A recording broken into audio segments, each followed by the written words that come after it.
How's it going, everybody?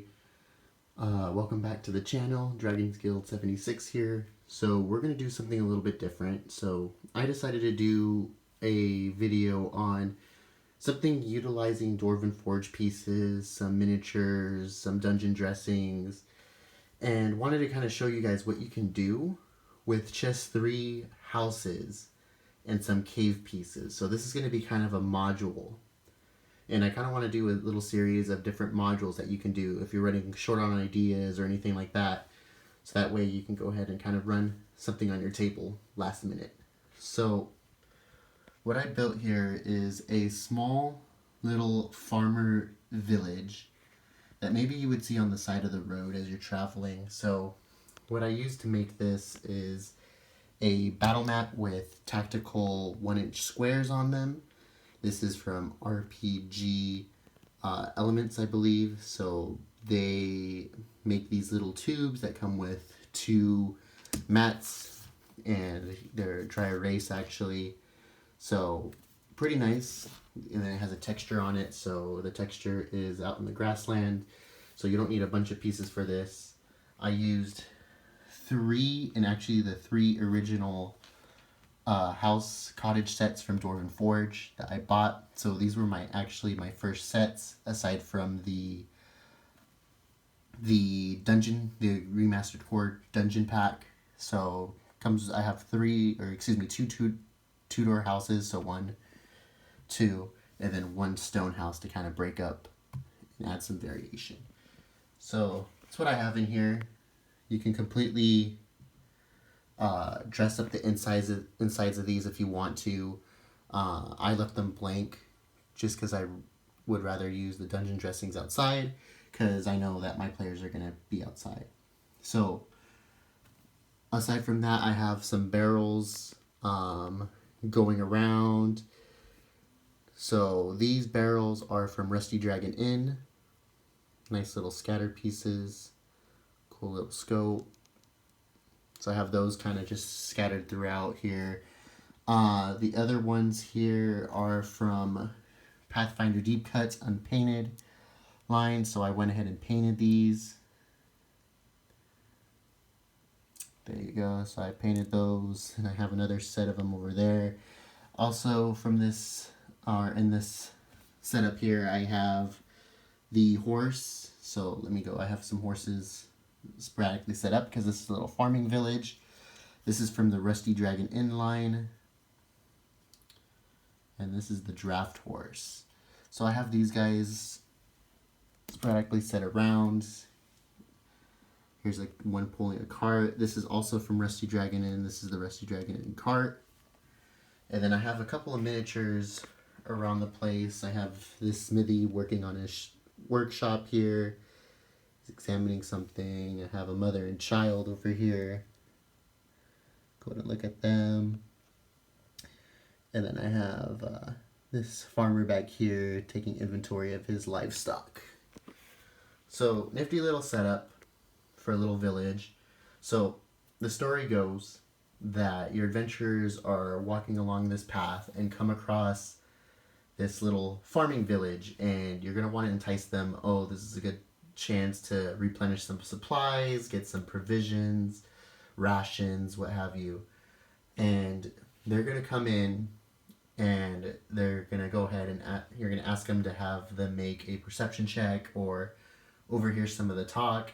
And the talk of the town right now is that the farmer is very worried because this is the last of his livestock. Something has been coming around and killing them off. So we're going to go ahead and place our adventuring party here. So we have our wizard mini. Go ahead and decided to call her Let the Wizard.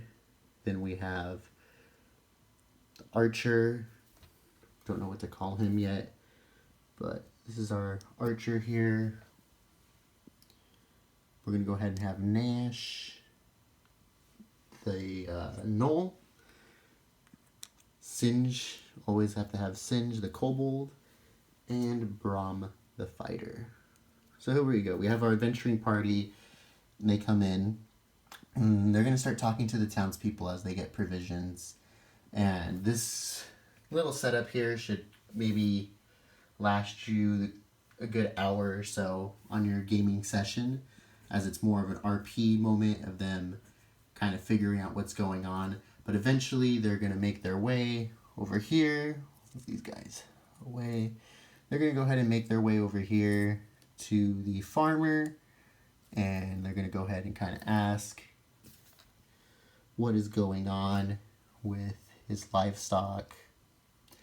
And he'll, of course, offer to pay them if they go ahead and find out what's killing them. He says that whatever's killing them kills them in the middle of the night and drags their bodies off into the wilderness over there, down that way.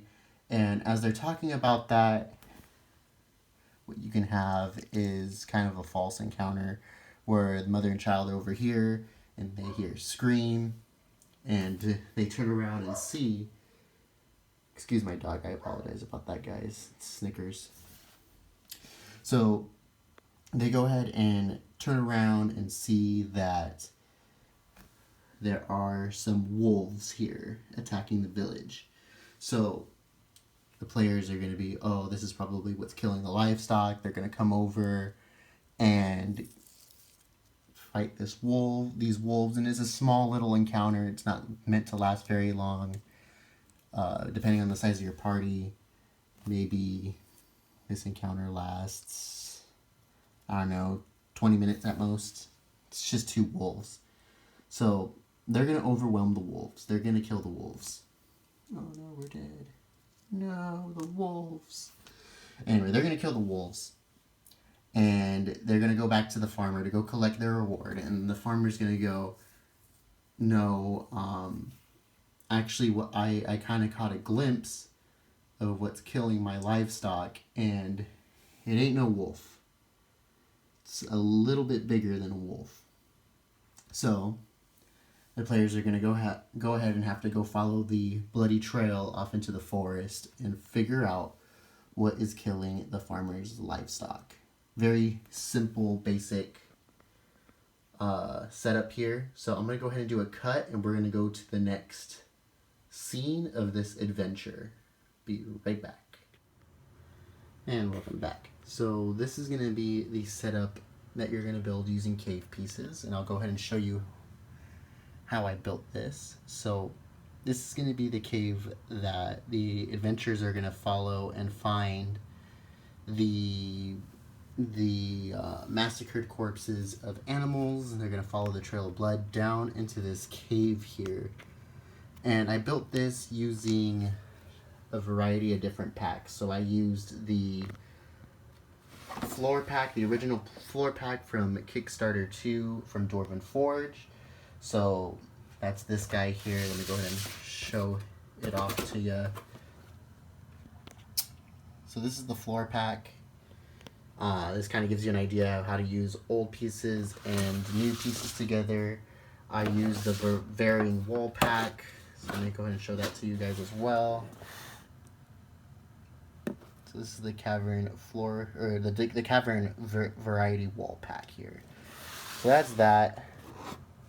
And then I also used the dungeon or Caverns Deep summoning chamber encounter. So as you can see, there's a variety of old and new pieces sporadically placed throughout the dungeon.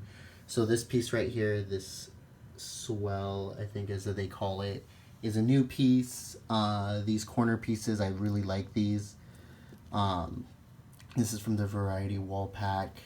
Adds a nice little curving shape to your dungeon here, or to your cavern, so that way it doesn't look too repetitive. So I have that there. This is a new piece. This is like new corner pieces from Caverns Deep. Go ahead and I have some old floor pieces in here. So for example, these are like little coral pieces for Wet Cavern. Kind of shows where there's some stuff growing. Old floor or old wall piece. These are new diagonal pieces from Caverns Deep. Old. This piece here is part of the new new piece from Caverns Deep. This is the exit piece that kind of puts it at a diagonal, so you can build at a diagonal now. Let me go ahead and place that back in there. Cool. This is from the Variety floor pack here. So these are stalagmites kind of sticking out, and I put two of them together to kind of create this. So when you enter in, it kind of obstructs the view. Then I have new wall, old wall, new wall.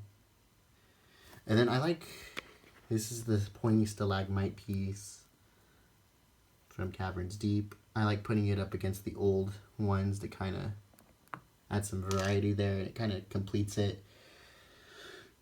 Then we have the stagnant pool floor piece from Caverns Deep.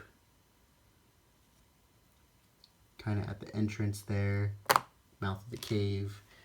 So I put the stalagmites there so that way they can't come down that way. They're going to have to come down the left. And then I have some scatter pieces in here. So the idea in the story narrative is that they don't know it yet, but they're going to come down here and they're going to see that this was an old bandit's hideout that was taken over by some creature here. And then the adventurers are going to come in through here. It's going to be pitch black. This is the ultimate piece of ultimate pieces here. This, as I've gone through other videos, this is the cave entrance piece. So they're going to come in, not be able to see anything, and they're going to light the torches on the sides of this so they can get some light in here. And when they do, they're going to see exactly what cleared these bandits out of their hiding place. So let me go ahead and put the miniatures down, and I'll be right back. And welcome back, guys. So out of the cave works here, they're going to find that chewing on the remains of the once proud bandit here are these death dogs. So as you can see, they're completely going to be surrounded. So this is going to make for a pretty difficult encounter. You have, count them with me, 1, 2, 3, 4, 5, 6. You have 6 death dogs with 2 heads. So that makes a whopping 12 attacks on the players per round here of combat. So you have them, I had them all kind of like back to back here as they were exploring this. They didn't nail their perception checks. So they unfortunately are going to get attacked. So they're surrounded, they're back to back. Go ahead and take a look at these death dogs. So these are the death dogs from, I believe, Monster Menagerie. Pretty cool sculpt on these guys. Let's see, they're actually, yeah, they're death dogs. We knew that, but where are they from? Go ahead and put this guy a little bit farther back. There we go. So they're surrounded. Then we have the archer there who decided to stay in the entrance, kind of going to use this high ground for advantage here as he moves between the places. So cool part about this is that you have so many different elevations of combat here to place this guy. This tile is obviously going to be difficult terrain, but from up there he can provide nice cover. So the players are going to have to deal with these death dogs and slay them one by one. And after they do so we're going to go and say that they barely, with their lives, managed to kill these death dogs. So with bodies littered all over the cavern, they managed to kill and slay these death dogs, and they're going to go ahead and explore the cavern now that the threat is gone. So over here, as I said before, storytelling, this is going to be a lot of the treasure. There's an old table here. This is from Deep Cuts. I've gone over it before in a different video. So Deep Cuts table kind of overturned on its side. You have barrels just thrown here in the corner of different supplies of food and little bits of goods here. Maybe if you're running this type of campaign, some gunpowder, And then over here, after they cleared the area and killed these death dogs, oops,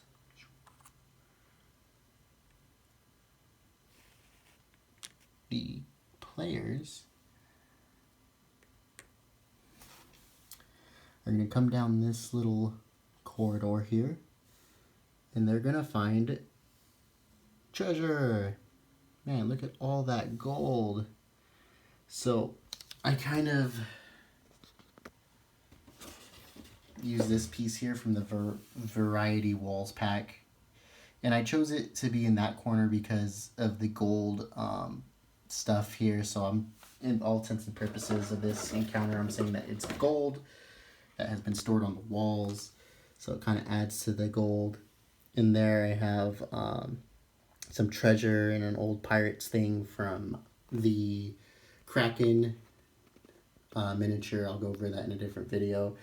Some chests in there, another piece from that Kraken miniature, and I built this nice little alcove here. So the way I did it was I utilized these pieces here from Caverns Deep, so it's just 2 1x1 walls with a 1x1 floor, and then these little pieces right here, as you can kind of see, they're the little corner fill pieces from the Variety Wall packs. Just go ahead and take that out for a second. So I used 2 of them to kind of narrow the passageway down, like that. See? And then I took that corner piece there and placed it. Oops, there you go. So I kind of placed it like that to create that little alcove where they were storing all the goods.